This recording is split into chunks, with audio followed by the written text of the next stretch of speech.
உதகையில் புதிதாக கட்டப்பட்டு வரும் நகராட்சி சந்தையில் 300 வாகனங்கள் நிறுத்தும் அளவுக்கு பார்க்கிங் வசதி செய்து தரப்படுவதால் அந்நகரத்தின் பார்க்கிங் பிரச்சினை தீரும் என்று எதிர்பார்க்கப்படுகிறது.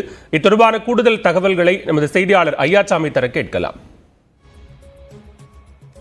சுற்றுலா நகரமான உதகையில் பழமையான நூற்றாண்டை கடந்த நகராட்சி சந்தை உள்ளது. தற்பொழுது இந்த நகராட்சி சந்தை 36 கோடி ரூபாய் செலவில் இடிக்கப்பட்டு புதிதாக கட்டப்பட்டு வருகிறது.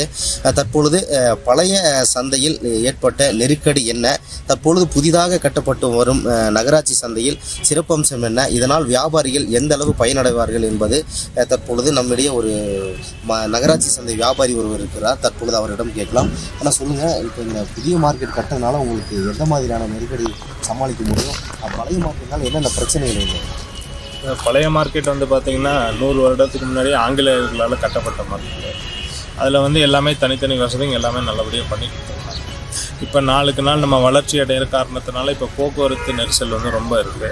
ஒரு கஸ்டமர் ஏதோ ஒன்று வாங்கணும் அப்படிங்கும்போது பார்த்திங்கன்னா வண்டி நிறுத்திட்டு போனால் போலீஸ் ஃபைன் போட்டுருவாங்க.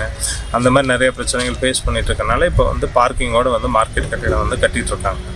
இப்போ கட்டிகிட்டு இருக்கிறது பார்த்திங்கன்னா கடைங்களோட அளவு ஒரு 8க்கு 8ங்கிற மாதிரி சொல்கிறாங்க. அது ஒரு 10க்கு 10 பண்ணி கொடுத்தா எங்களுக்கு கொஞ்சம் யூஸ்ஃபுல்லாக இருக்கணும். ஏன்னா ஒரு எலக்ட்ரிக்கல் கடை ஏதோ ஒன்று வைக்கும்போது ஒரு 10 அடி பைப்பு தான் வரும். அது ஒரு 8க்கு 8 கடைங்கும்போது வைக்க முடியாது. அதை கொஞ்சம் ரெடி பண்ணி தர சொல்லுங்கள்.